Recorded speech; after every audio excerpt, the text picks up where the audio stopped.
This podcast may contain disturbing content for some listeners. It's intended for mature audiences. Listener discretion is advised.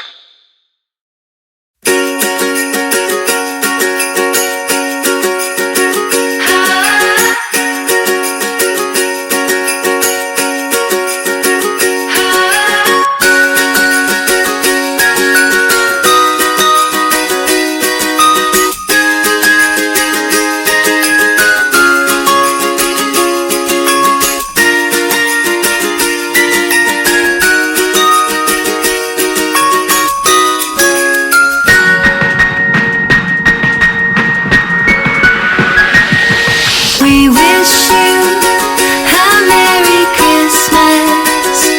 We wish you a Merry Christmas.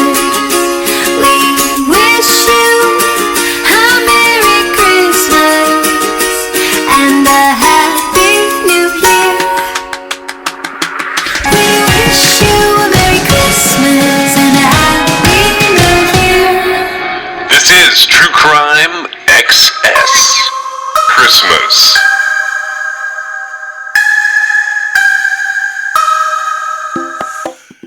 Yeah, it's not every week you get yourself on the edges of a double homicide. We actually kind of have two fugitives for this week. I don't know if you noticed what I was saying there. I wanted to start with, this is like one of the weirdest things I've ever seen. It happened back in June of 2022. And like, you sort of look at this and like, I think there's an assumption to be made here, but it came to me in the form of like an NBC News article, and it simply is marked up Carolina Beach, North Carolina. And it says, the boat of a North Carolina man missing for 7 months has washed ashore off the coast of Portugal, thousands of miles from the marina where it was last seen. Joseph Matthew Johnson has not been found, but Carolina Beach police said that authorities in the Azores said a boat registered to his name washed up last week on the small island of São Jorge, some 2,700 miles across the ocean. Johnson was last seen leaving the Federal Point Yacht Club Marina on November 22nd on his boat, police said. The 44-year-old Carolina Beach resident was reported missing 5 days later by a friend who arrived in town for a previously arranged fishing trip. Video surveillance from the November 22nd shows the boat leaving the marina where he lived. And the last ping from Johnson's cell phone was from off the coast of Bald Head Island at 5:17 p.m. the same day. This is according to Sergeant Colby Edens at Carolina Beach. The U.S. Coast Guard search for Johnson in November covered nearly 7,500 square miles, but it was suspended when no new information was found. When the boat was found on June 21st, it had a heavy buildup of barnacles and algae, indicating that it had been capsized at sea for quite some time. Portuguese authorities are helping the Carolina Beach Police Department as they gather evidence and continue their search for Johnson. Johnson's mother, Mary Kay Anderson, said his family is confident he'll be found alive. That's something that was reported by the Star News down in Wilmington, North Carolina. The retired U.S. Army Special Forces soldier served for 24 years with tours in Afghanistan and South America, so Anderson believes he has the skills to survive in dangerous conditions and elements. It's not just hope, Anderson said. We know he's alive and are praying for his miraculous rescue. You know, I see cases like this sometimes, and I just see, like, all that is a boat right there, right? That's what I was talking about. First of all, we talked about this briefly when that happened back in June, right? You and I personally, not on the show. Yeah, we talked about it. I don't know if it's been on the show or not. I can't remember. I don't think it has. So I went, when I see something like this, that's sort of an interesting story. First of all, that's a hell of a long journey to go 3,000 miles, basically. So I went on, and I was shocked to find that this case had an Interpol case number. It's in NamUs. The guy has a star compass tattooed on his hand. So boats are not new to him. And Namus went so far to let us know that there's a handgun on board this boat. I thought that was interesting. Wasn't there? Does he have a warrant? So it's way more interesting than that. He is okay. So he has a bunch of stuff going on. Now, keep in mind that this happened in. He goes missing essentially in 2021. Okay. He ends up in a really, really strange position where I can't tell. I believe he was about to be sentenced. So I'm gonna tell you what's in this guy's criminal record because that's the next place I went to look. His criminal record is down in Hope County, North Carolina. He has an incident on March 21st of 2020. It results in him being charged with a hit and run and a failure to report an accident. He's sentenced to basically community probation. The problem is, right after this happened, on April 1st, 2020, he was charged with a DWI. And he's charged with a level 2 DWI, which means that he was found, even though it ends up being a hit and run and a failure to report an accident, he was found to have had a previous instance of driving while intoxicated. So he's convicted of the first two offenses on June 10th of 2021, and then on the DWI offense on August 31st, 2021. So all of that happens, and then he disappears in November of 2021. But, it's not just a warrant. He's considered a fugitive from justice. He's literally considered as an absconder. That's what you might remember me pointing out to you, is that he had an absconder flyer. And so you But abscond. nothing that has happened is very serious, though, right? I mean, it was serious that he had a DWI, a class 2 DWI, but he was going to be doing community service and probably lose his license, right? Yeah, he was. So this guy was going to lose his license for a certain amount of time, and he was going to have to do some. He was going to have to do, I guess, what I would consider to be like probation and community service and pay some fines. Like that's what it looks like to me. But So it wasn't anything worth absconding over, even though, that is what I he don't did. think so. Okay. I think that what has really thrown this story off is like the parents' comments. Oh, you mean the Andersons' comments? Isn't that his parent? Yeah. Right. Yeah. And so like they're like, oh, we know he's alive, right? Right. And then they, you cited, I don't know if somebody said it or what, but they cited his skills, right? His survival skill set. And it seems to me that there is a gigantic leap that is happening there when you compare somebody's survival skill experience and training to someone who went off into the Atlantic Ocean. Yeah. So Because there's no amount of survival skills that's going to help. If you are on a boat and then you are no longer on a boat and you've gone far enough out, like there's no way to survive it unless you get picked up, right? there's a chance you could get picked up, but it's probably going to be pretty slim. And this is not a big boat. No, it's not a big boat, and so what do you think he had the gun for?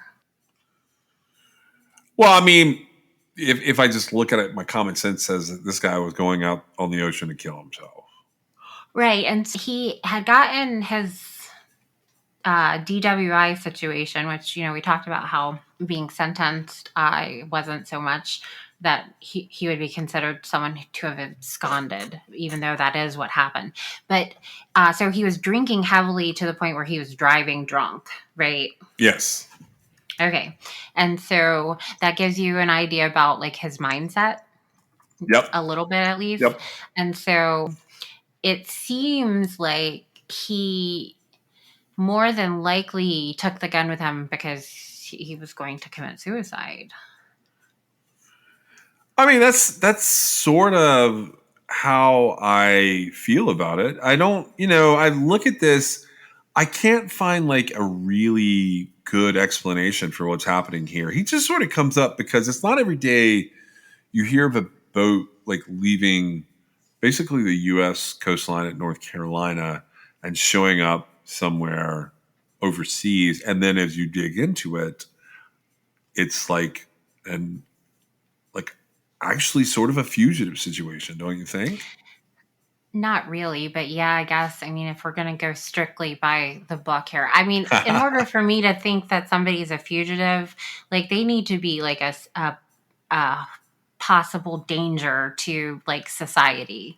And I this don't think guy, he's a danger to society at well, all. then to me, he's not really a fugitive, but like, let's just run with that for a second. Because clearly his parents have reported him missing. It's not just law enforcement looking for him, right? Right. His parents, I feel like maybe they have just like a false sense of hope. Maybe they're just in denial. What he was facing wasn't enough to give up his identity.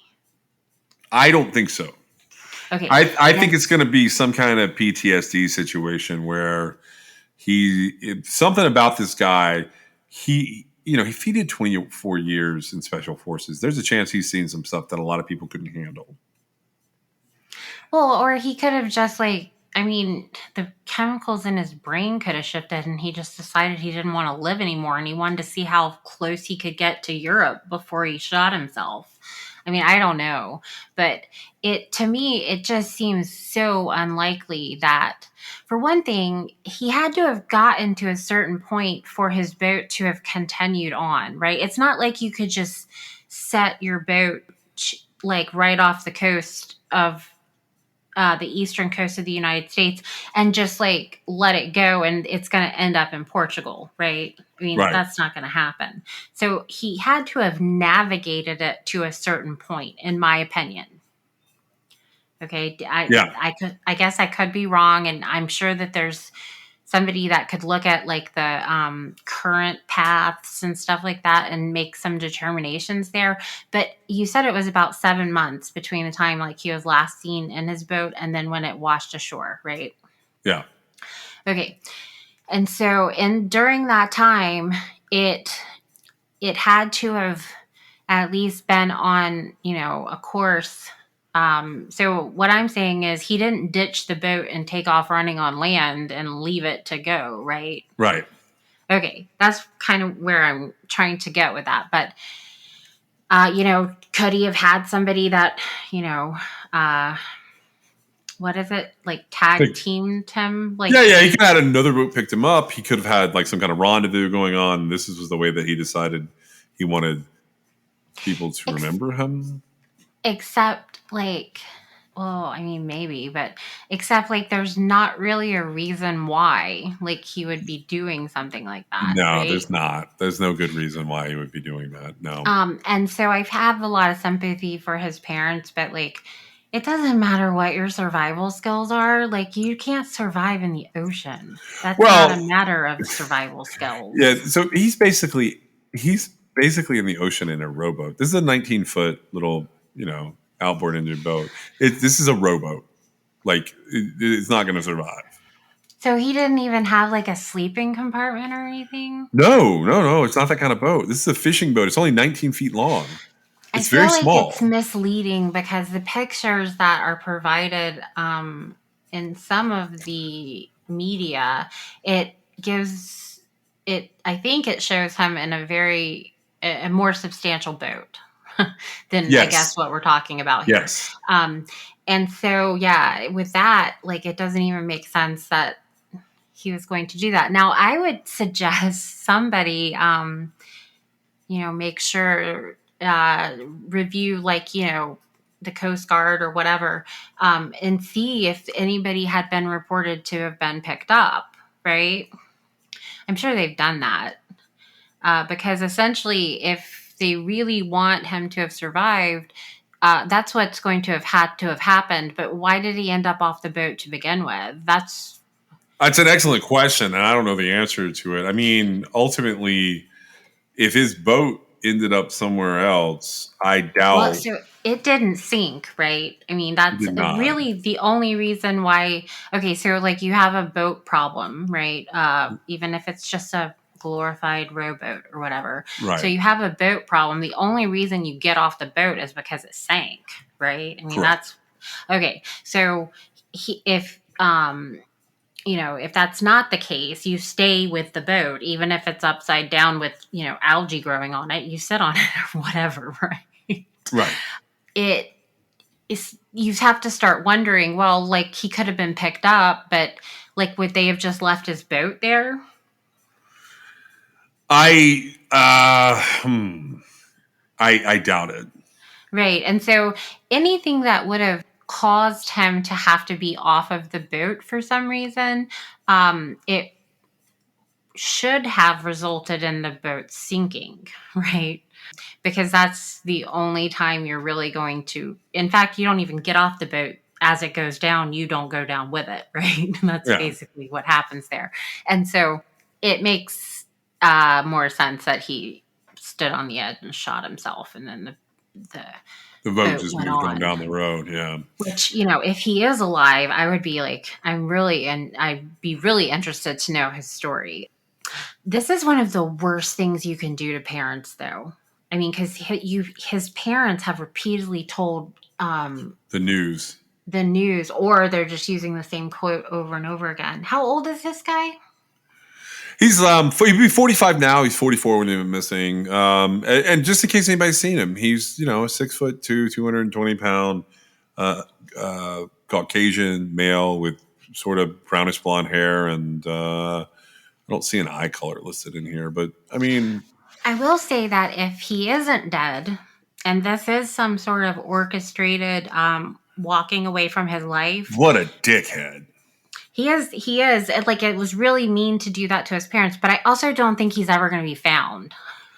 That's the other thing, like, because this was very efficient. If like I said, I don't think that that's the case. Unfortunately, I think he was struggling for whatever reason, just based on all the circumstances, and I feel like his poor parents are going to have to come to terms with that eventually. Yeah.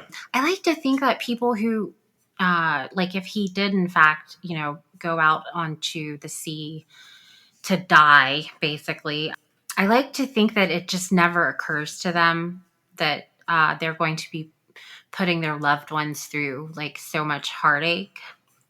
And, it would make sense that somebody that was at that point in their life, they wouldn't be thinking of what others would think. And because if he told them, they'd want to stop him, right? Yeah. And so it always bothers me. I feel like how different my life would be if some of the people who were just walking away from their lives to end it would just tell somebody. Just drop a little note somewhere. Because then I wouldn't be wasting so much time trying to find them. Well, in this case, yeah, this guy had 3 brothers, and then he had a bunch of soldiers who organized different search and rescues for him over a long period of time. They've because we're coming up on a year, I think. Yeah, it just passed a year. So this guy's been missing for a year, and people are looking for him. You're right. Like if he would have just let anybody know, send a note, drop the letter, whatever. I do understand though that if you're at the point where you're going to walk away from your life to die, whether it's in the ocean or in the forest or whatever, a lot of times you're not in the headspace to drop a line to someone, right? Yeah. I feel like it would, I've gotten really good at picking out those types of cases, and usually there's signs, right? Yeah.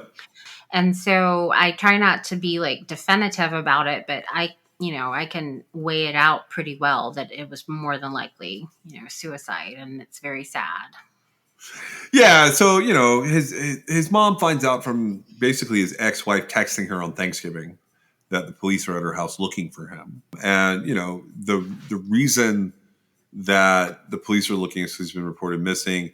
His ex-wife is curious where he's at because they have a 15-year-old together.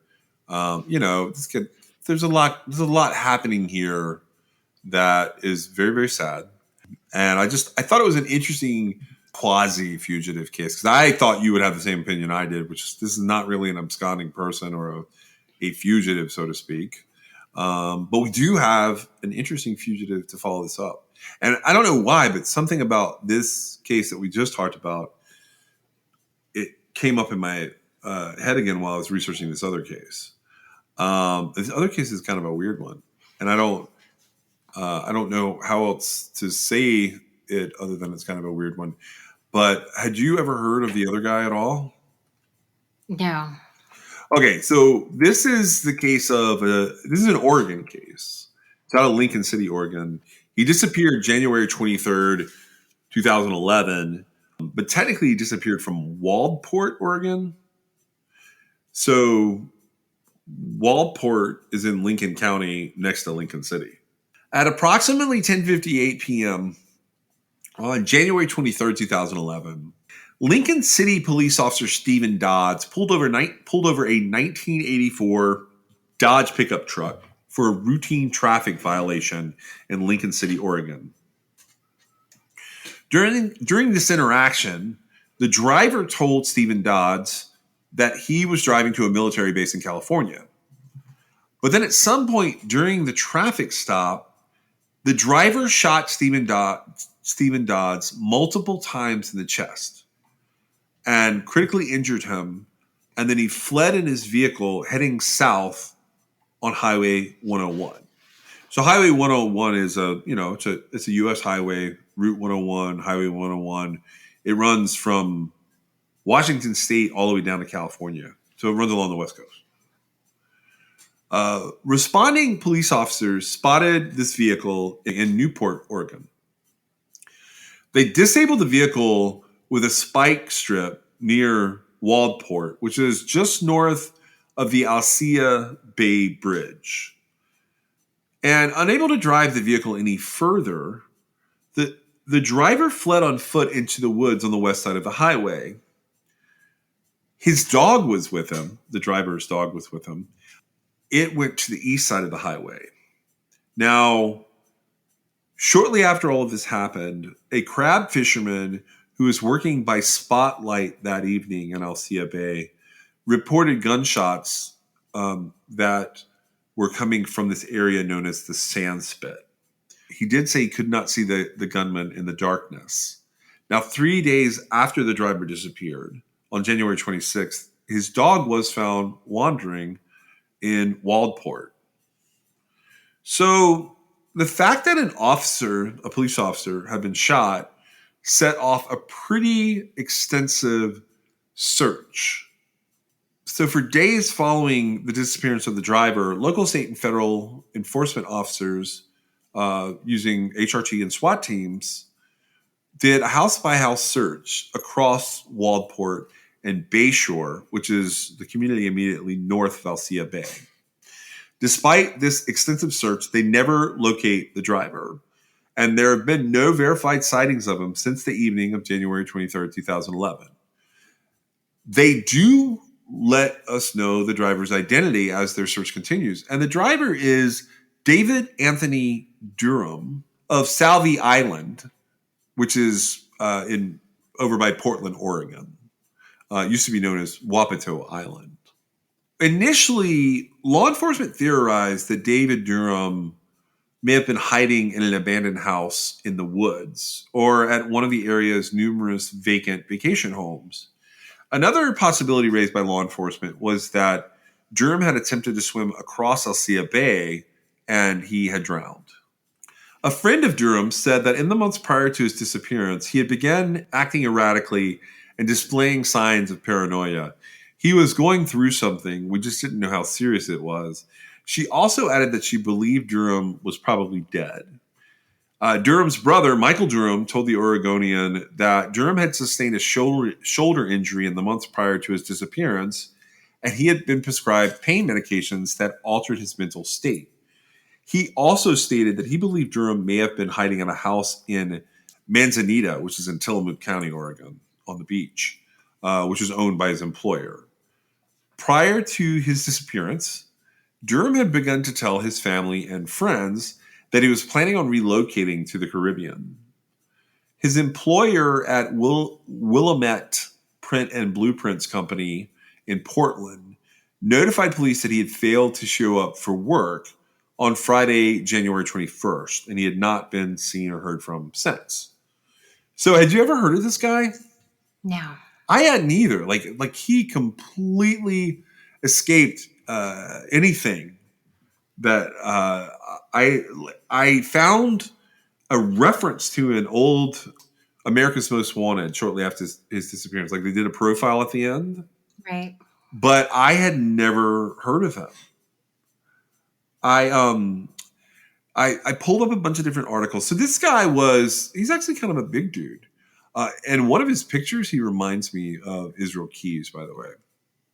I don't know what it is about him, but it's on the FBI website. So the FBI has him on his website. He's 6'3", 160 to 180 pounds. He's a Caucasian male with blue eyes and blondish brown hair. They don't know what he was doing at the time of his disappearance, but they state that in the remarks on like the FBI.gov's page, they state that he's known to possess survival skills. He was wearing full green camouflage at the time of his disappearance, as well as tan or dark-colored boots and a dark-colored beret. He is believed to have traveled to California, the Caribbean, and Thailand. He, like in these pictures, like there's surveillance pictures of him from the day that this happened. There's a driver's license photo, and then there's a photo of him with either shorter hair or his hair is pulled back, kind of standing in all camouflage. This was a high priority case. It does not make the most wanted, but here's why it's a high priority case, and it's a lot. The FBI started to prioritize, I think it was May 2019, what they called Police Week, which is where they intensified efforts to identify and arrest fugitives believed to be in the assault or murder of law enforcement officers. David Anthony Durham is charged with attempted aggravated murder, 4 counts, unlawful flight to avoid prosecution, attempted murder, 10 counts, assault in the first degree, assaulting a public safety officer, unlawful use of a weapon, 12 total counts, recklessly endangering another, 10 counts, menacing, 10 counts, attempted assault in the first degree, 9 counts, assault in the second degree, 3 counts, attempted assault on a public safety officer, 3 counts, fleeing or attempting to elude a law enforcement officer, 3 counts, reckless driving, and assault in the third degree. And does that all stem from that one incident? That's what it's saying. It stems from what I described here. And so, do we know why he shot the cop to begin with? No, we don't. So all the articles I read, I can't tell. It looks like they're just stopping him with like a routine. Something's wrong with his car. I don't know if it was speeding or what. It's just described as being stopped for a routine traffic call. Then, So he was just out of his mind. I think he was just out of his mind, maybe. Yeah, I mean, so I feel like under all the circumstances, I don't know what was wrong with him, but it's interesting. But I think that the theory that he maybe drowned, or possibly where the crab fisherman was talking about possibly hearing gunshots. Yeah. He killed himself that way. But I think because even like the worst of, criminals, they have to be sort of off to shoot somebody that has just pulled him over, because like he wasn't taking him into custody or anything, right? I mean, he just shot him. Correct. I don't know what happened in that interaction. We don't actually hear much about Stephen Dodds and what happened there. Which could be relevant, right? But just because there isn't any information, it makes me think the guy was a little bit off, right? I definitely get the impression that he's seriously off.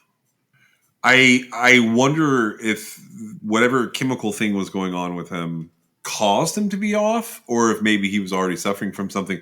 Now, I will say this. When I go looking for information about Stephen Dodds or Durham, I don't get a lot of information. I pulled up an article from the Oregonian that is related to sort of the aftermath, and it's from January 23rd, 2012 by a local woman named Lori Tobias. Now, here's what she says. In the dark early hours of January 24th, 2011, Newport police officer Craig Mitchell stood in the middle of the Alsea Bay Bridge, poised to stop cars from crossing. Then suddenly, the quiet of the night was shattered by a barrage of gunshots. Mitchell couldn't see anything, but he could imagine plenty. I thought he might be doing a home invasion, killing a family. At that point, I know this guy is crazy. Friends had noticed in recent weeks that something wasn't quite right about David Durham, a former volunteer with the Salvie Island Fire Department, an avid camper and hiker. Durham, 43, was on medication for a shoulder ailment, and some believe the drugs were messing with his mind. His demeanor, attitude, and sense of reality had changed, said Brother Michael. He clearly thought that the military and the police were out to get him. What became of David Durham? We kick that question around every week, said Lincoln City Police Lieutenant Jerry Palmer. There is the possibility he is deceased, but you can't rule out the possibility that he slipped out. There's no evidence either way. No one with the amount of scrutiny that had been put on him could stay out of sight. But until we know one way or another, we are going to keep looking. It was about 11:30 p.m. when Dodge stopped the 1984 Dodge SUV on the edge of Lincoln City.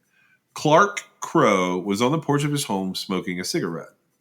He saw flashing lights in front of the house, glanced toward the highway, and saw the patrol car and the SUV. I stepped back on my porch with my father-in-law and my mother-in-law, and I heard 3 gunshots. Then we ran to the corner of the garage and out to the fence, and the guy was speeding away, and the cop was down. I ran out to the cop, and I yelled for my wife to call 911. Volunteer fireman Bob Doobie was home in bed about 4 blocks from the shooting when his pager went off. It said, "Officer down, shots fired in front of ProBuild," Doobie recalled. It woke me up immediately, and my heart just sank. Doobie grabbed his first responder kit and raced to the scene, parking at his business, the Streetcar Village, across the street. A neighbor saw him. He yelled, 3 shots to the abdomen. Doobie raced to Dodd's side, where several others were already attempting to help save the officer, gravely wounded with 2 bullets in his stomach. About 20 miles away in Newport, Craig Mitchell heard the call that Durham was heading that way. He and a second officer, Keith Garrett, each in his own patrol car, drove to the edge of Newport, and they waited. 10 minutes later, the SUV blew by. Mitchell and Garrett fell in behind him, and soon a third officer named Tony Garbarino joined the pursuit. In South Beach, just across the Yaquina Bay Bridge, Durham began shooting. At first, it was like, "I can't believe he's shooting at us," Mitchell said. "We've been in a ton of pursuits, and eventually they crash, they pull over, or they give up. Eventually they crash and give up, or they pull over and give up. No one's ever turned around with a rifle while they're driving and started shooting at us." 1 bullet hit the front of his squad car. Another ricocheted off the window. By now, Garbarino had called Lincoln County to see if there was a deputy in the south part of the county. There was, and she had only minutes to do her job. Wearing sweats, tennis shoes, and a bulletproof vest, Abigail Dorsey slipped out of her house and rushed to US 101. As the gunshots and roaring engines grew closer, she hurried out into the road.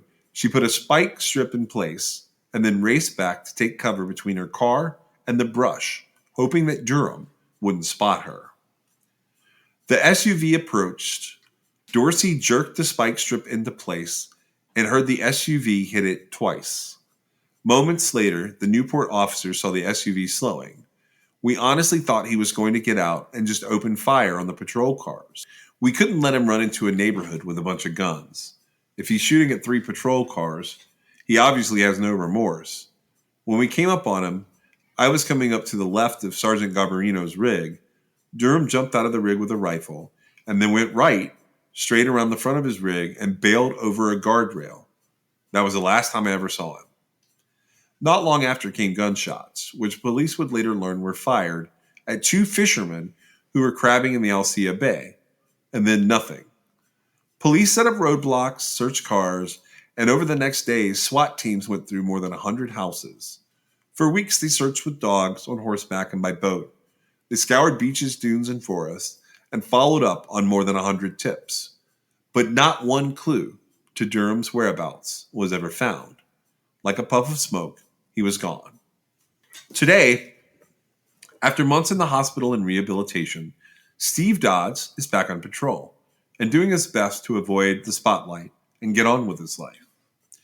He was awarded the Purple Heart from the Oregon Peace Officer Association and honored by the maker of the bulletproof vest that stopped one bullet. I was a victim for 30 seconds, and I've been a survivor ever since, he said in a press release issued by the Lincoln City Police Department. And that leaves just one loose end. Where is the man that Michael Durham describes as a social guy who liked to be around everyone, and everyone liked to be around? A man who liked antique guns, target shooting, and motorcycles. What became of David Durham? Craig Mitchell believes that Durham probably tried to make it to the other side of Alsea Bay.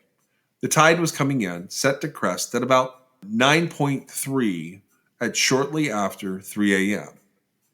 I think he tried to swim across the bay and just didn't make it. I talked to a bunch of people who dive in the bay, and they say that the current is so strong, he could have been washed up the river and just got stuck under a tree. Other theories have Durham making it around the spit and up into the woods or north on the beach. But like Mitchell, Lincoln County Search and Rescue Coordinator Bruce McGuire believes that Durham met death by drowning. 50% of people who drown, you see again, which means that 50% of people who drown, you don't, said McGuire. The ocean is a very unforgiving place. Sometimes it gives back, and sometimes it doesn't. We'd like it if it gave back so we'd have some closure. For me personally, I have a hard time believing he made it outside of our perimeter. But people could make it. You could miss someone by 10 seconds. You may never see them. But I like to think we did the best we could. So that's it. That's all we got for David Durham. There's articles like this that pop up every few years. But for all intents and purposes, he just went poof. Well, and I think that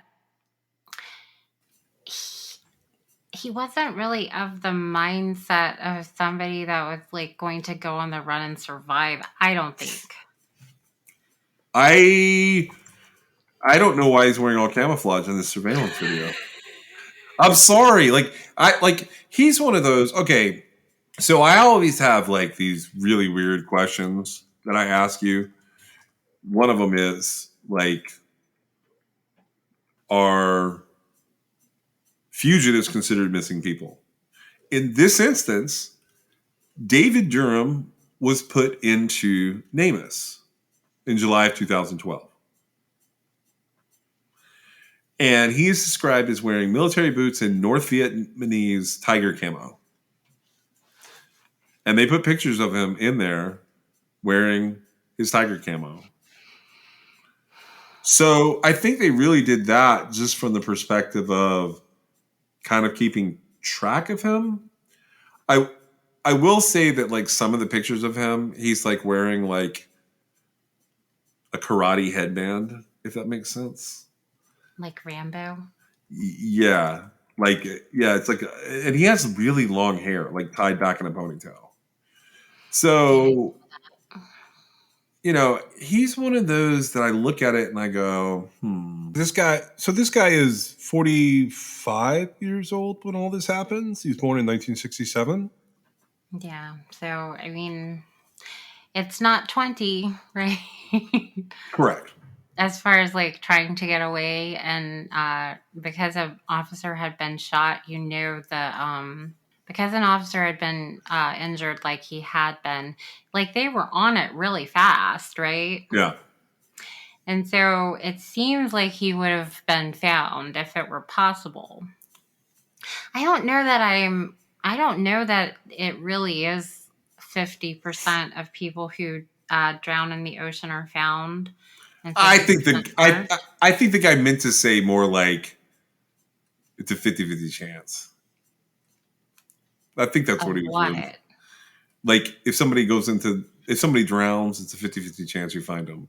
That's all he was really. He was not trying to be super technical with that. I don't think. I see, but and so for the most part, I do think bodies show back up. I also think that if he had shot himself or whatever, it could go a different way. Or I mean, I don't think everybody that drowns is recovered for sure. But every time I hear, I always think it's a possibility, right? That it is possible they're hung somewhere, or like they just got into a current that just took them way out, and then the ocean did its thing and they just never returned, right? Yeah. Well, I had one. So I went look. I always have to go be nosy and Amos. I did find in Waldport, Oregon, a human tibia washed up on the beach at Waldport, but they estimated that they didn't believe that tibia was over 6 foot, and they couldn't identify the race or the gender. But they did find a jawbone on November 23rd, 2016, very close to where all this happened. And I couldn't see if it had been. I'm locked out of NamUs currently while we're doing these episodes, so I could not see if he had been ruled out or not for that. I can look and see. What day was it found? November 23rd, 2016, in Lincoln City, Oregon. It's one unidentified person, 16254.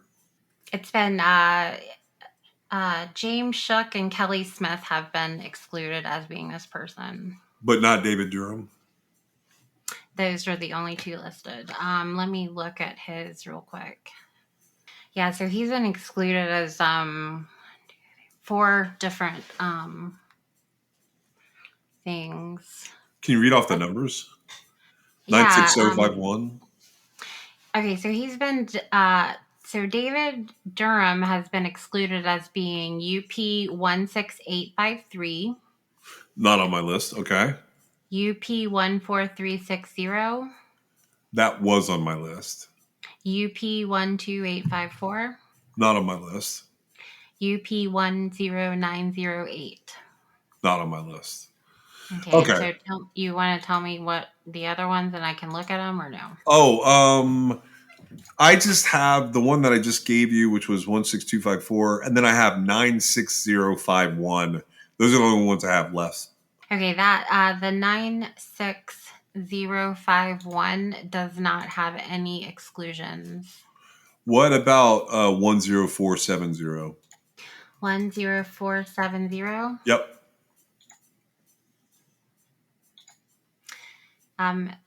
That has excluded MP5777, Walter Ackerson. Okay. That's the only exclusion. Yeah, so I have a feeling, well, at least we know they have some way to exclude there, I think. Well, I was going to say, like, it's weird when you come to exclusions like that. And the timing would also be relevant, I guess, because so that what you're looking at has exclusions, and then we know that David Durham has exclusions. So that, in theory, means that the material, the profiles are in the system, right? Right. Okay. Except, like, we don't see that it's excluded from everybody, right? So it's not an automatic process here, right? Somebody's having to tell it to, to compare, right? But it seems like the ability would be there. Now, I wonder a lot of times when there's no comparisons, no exclusion comparisons, that makes me think maybe it's not in the system. And one of the ones that you just read off didn't have any comparisons, so maybe it's just not available. Yeah, that's either not available or they don't. Do you have any idea how many people have gone missing around there? I did some brief numbers. If you mean, okay, so this is how into the ocean. Well, that's even harder because we ran into this when we were looking at. The thought is that it washed up, right? Yeah, the idea is that they would have washed up. So, as far as reported missing, the whole state of Oregon only has 494 missing persons. Unfortunately, 26 of them are in Lincoln County. There's quite a few here that I have sort of dug through. They don't have like a lot of modern missing persons, but to give you an idea of this area, like this is where Cammie Vollendroff and Eugene Hyatt went missing. Right. The couple that was in one of these little sand pits. And do you know what these sand spits are like? Have you ever seen them? I don't think so. It's super easy to sort of fall into a hole here. What I did discover is there's a lot of like really odd cases in this county. And I wondered, like, okay, I'll give you one example of one. And I'm not going to go like all the way down this rabbit hole. I'm just sort of, because it's in the same exact county, it was interesting. Have you ever heard of the case of Kelly Lynn Disney? I have. Okay, so she's technically a missing person, right? Yeah, But- her skull's been found. But her skull's been found. Yeah. So Angela Dodds is her sister. And Angela Dodds talks about her all the time. She- Do I know who Angela Dodd is? You may, like, she talks a lot on the internet and true crime forums and stuff. Oh, okay, but she's not like. No, it's not anybody Celebrity or famous. something. No, it's just somebody you may have come across. She has this whole thing with Justice for Kelly Disney. For the most part, that's it. That's her whole thing is, what happened to Kelly Disney. It's not a super, super interesting story, but I felt like it was similar to, some of these other cases we hear about. Like, at this point, it's a 38-year-old murder case. It's Newport, Oregon. Kelly Disney grew up in Silence. She was the oldest of 4 kids born to Stan and Betty Disney. She had fallen for this boy, Robert Ellis, out of Newport, like just before her senior year in high school. And she had threatened to run away if her parents didn't give her permission to move in with him. So they agreed to let her move in, but only if she promises to finish her senior year at Newport High School. And she would have been the first of the kids to graduate. So that was the goal, according to Angela Dodds. And you can find this, I think, on Oregon Live and the Oregonian. They all have articles about Kelly Disney. So Disney and Ellis, who, she's dating a 20-year-old. How do you think that's going to go at 17? They have a pretty tumultuous relationship. Disney's more into studying. She's not into partying. Ellis is into partying. He doesn't care about school. So she was going to school and she was working as a waitress at a pizza parlor. He was helping to install parties. So on March 8th of 1984, there's this party at their apartment with people coming and going. And Ellis leaves, but Disney stays behind. And she soon got mad and she left as well. This, according to different statements, is about 12:30 a.m. on March the 9th. So when Ellis gets back, his friends tell him that Disney is gone. And according to everybody that knew them, this is sort of a pattern with them where like Ellis would go off looking for Disney and he would find her standing on the side of the road. In this instance, she was standing on the side of Highway 20, just east of 101, which we just talked about, that highway. So it's a cold night and his girlfriend is mad at him and she won't get in the car, so he leaves. Now, the next, or a little later, the morning, like as the sun starts to rise, 2 men who are on their way to janitorial jobs, they see Disney and they stop to offer to give her a ride. She refuses. The men stop at a convenience market in Newport and they bump into a policeman like in a convenience store and they tell the cop about the girl they just passed. So a Lincoln County Sheriff's deputy takes a call and he finds Kelly Disney is still along the highway and she refuses help, saying she's going to a girlfriend's house, which was later determined there was a lie. She didn't really know anybody on that side of town. Now, there's this short window. The cop drives up to do something else and turns around and goes back through and he doesn't see her anymore. Supposedly, Ellis arranged multiple searches for Kelly in the next days down in this area where she was walking along the road. Well, the following morning after this, Betty Disney came to the apartment looking for Kelly. This is her mom. And Ellis told her that he thought that Kelly Disney had wound up at her parents' house. So Stan files a missing persons report with the Newport Police Department. And the Newport Police Department says, look, we clearly talked to her last night. The Lincoln County Sheriff talked to her last night. She's a runaway. So they ignore her case for the most part. Then 10 years later, on Monday, July 25th of 1994, a man walks into the Newport Police Department with a human skull. And he had found it on July 23rd, 1994, while he was riding his ATV behind a reservoir just outside of town in Newport. He stopped at this little party spot, and there was an abandoned car there. And in the trunk of the abandoned car, there was a roll or a pile of carpet, depending on which version you read. And he finds a skull wrapped up in it. So he takes it home, and his girlfriend tells him to take it to the police, which is something you and we used to say this. Do we say this have we said this in a while? Or is that on something else we did? Because remember we used to say, don't keep skulls, don't keep bones. Yeah, I don't know when it was, but there was a surprising number of people that had them.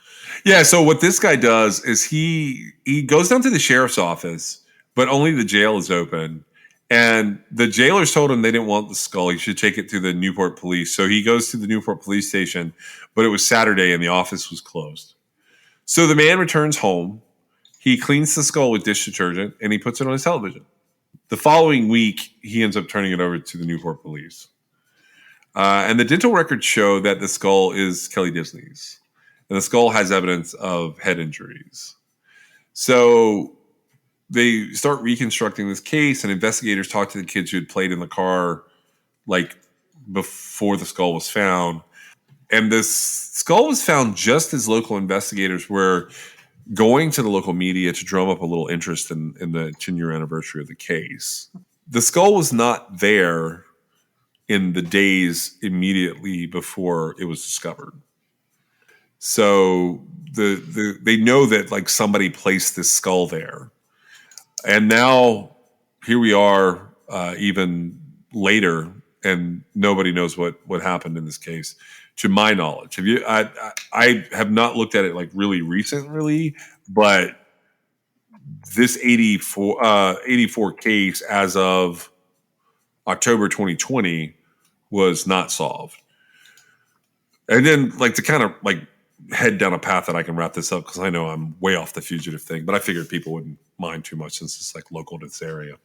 There were other disappearances. So in Newport, technically Kelly Disney was the first teenage girl to just vanish, but she's not the last one. So in May of 1992, Melissa Sanders, who was 17, and Sheila Swanson, who was 19, they vanished after leaving a family campout at Beverly Beach State Park. 5 months later, hunters found their remains 20 miles east of Newport near a town called Eddyville, but their bodies were so badly decomposed that the state medical examiner could not determine how they died. And then on January 27th of 1995, Jennifer Essen, who was 15, and Kara Lees, who was 16, they left a friend's house in North Newport, and they headed into town. More than 2 weeks later, their bodies were found north of the city near Moolock Beach, covered up with brush. This time, it was determined that they had been strangled. This is a really big deal for this area. And they have multiple missing persons here that sort of fit. They have other couples like twosomes. Specifically, as I previously mentioned, in November of 2001, Cammie Vollendroff and Eugene Hyatt, they go missing on the same day. And there are other young women that have gone missing in that area since then, some of whom have been found. It seems to have died off in late 2001 with Cammie and Eugene. Everything after that is either a one-off or it's, quite frankly, mainly people who are on boats or cliffs. Do you know what I mean? Like they go missing because a boat turned over. They go missing because he was standing next to the water and then I didn't see him again. Yeah, it's kind of strange, isn't it? You gotta be Yeah. careful. So, anyways, I know this is not like a completely fugitive episode. Have you ever heard of Kelly Disney or any of these others? I was familiar with Kelly Disney's case. Yeah, the other ones possibly, but I tend to notate, not really notate, but it resonates when someone remains anonymous, even though they've had, um, Something like, discovered. well, like in this case, her skull was found, right? Which, so Right. she's not a missing person, she's dead, right? Um, they leave it in occasionally, though, because if there's a significant portion of the body that's not found, right? Right.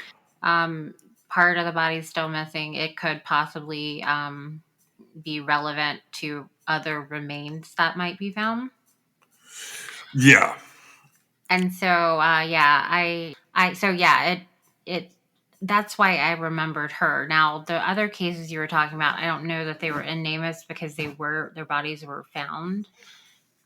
Yeah, with the 1992 case, Sanders and Swanson, that is believed to be the work of John Aykroyd. John Aykroyd, he was a guy that was convicted of killing a jogger in Camp Sherman in 1993. So after this, he's firmly connected to several other deaths, including these two Lincoln County girls.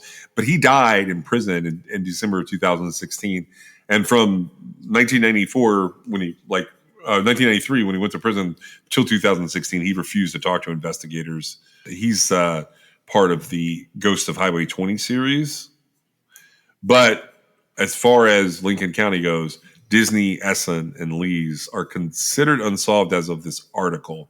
So that's Kelly Disney is a single, but then the others are Jennifer Essen and Kara Lees from 1995. Now, so it couldn't have been John Aykroyd because he was in prison by then.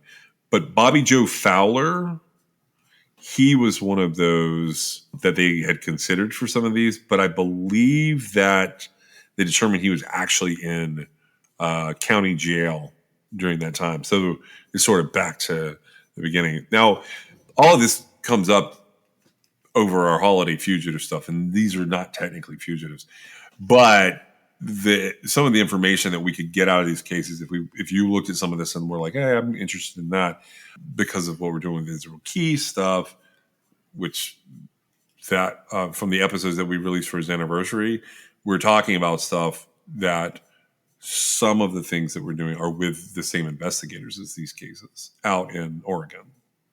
The different cold case investigators who work part-time there. Anyways, it's not super interesting, but like you said, I find it fascinating when someone's essentially their head is found. Do you think it's fair to say that? Or it's her skull, but it's her head. Well, right. And she's Yeah. still missing.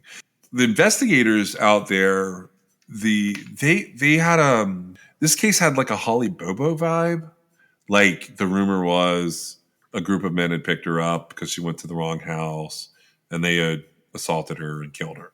I know Holly Bobo was kidnapped from her house, but like there were rumors that like there were pictures and there were rumors that there were videos. From 1984? Yeah. Man, that would be interesting. I'm picturing doubt it. Polaroids and Betacam. I mean, I don't know that it's real. I'm just saying it like that's what it Well, was. yeah, I guess Polaroids, but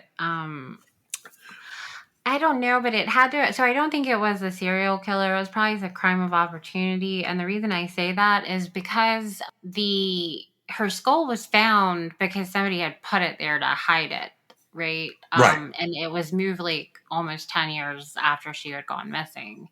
So serial killers don't do things like that. Well, I was just thinking if they put stuff out for the 10-year anniversary in March of 1994, they're really looking for whoever they mentioned in those articles. Whoever felt like a search warrant was imminent, that's the guy that moved the skull. No question. Yeah, no question. But it had to have been somebody that was, still there and around because, Right. A serial killer, it wouldn't have been them. But yeah, you're right. They were concerned and they dumped it, so to speak. Now they probably dumped the rest of her body if they still had it as well, but it just wasn't in the same place, right? I mean, that would be my expectation. Yes. Why would you keep? Why would you dispose of someone's skull and keep anything else of theirs? The skull may have been all they had left. I don't That's a know. weird Yeah. thing. It's so weird. And then that guy washing it, like, it's so weird. Yeah, that's a really strange one. But then the police department office being closed on Saturday, like that's not even a thing anymore, is it? Not now, but that was a fairly long time ago. 1994 is. It just is bizarre to me that like even now I see why people might have kept stuff like that. I mean, if you keep trying to get what else it am I to law gonna- enforcement, Yeah, what else am I going they to do won't with it? take it. I mean, now washing it's a bad idea. You might want to have left it. But I don't know. Like I get it though. I get why you'd be like, yeah, let me just hold on to it.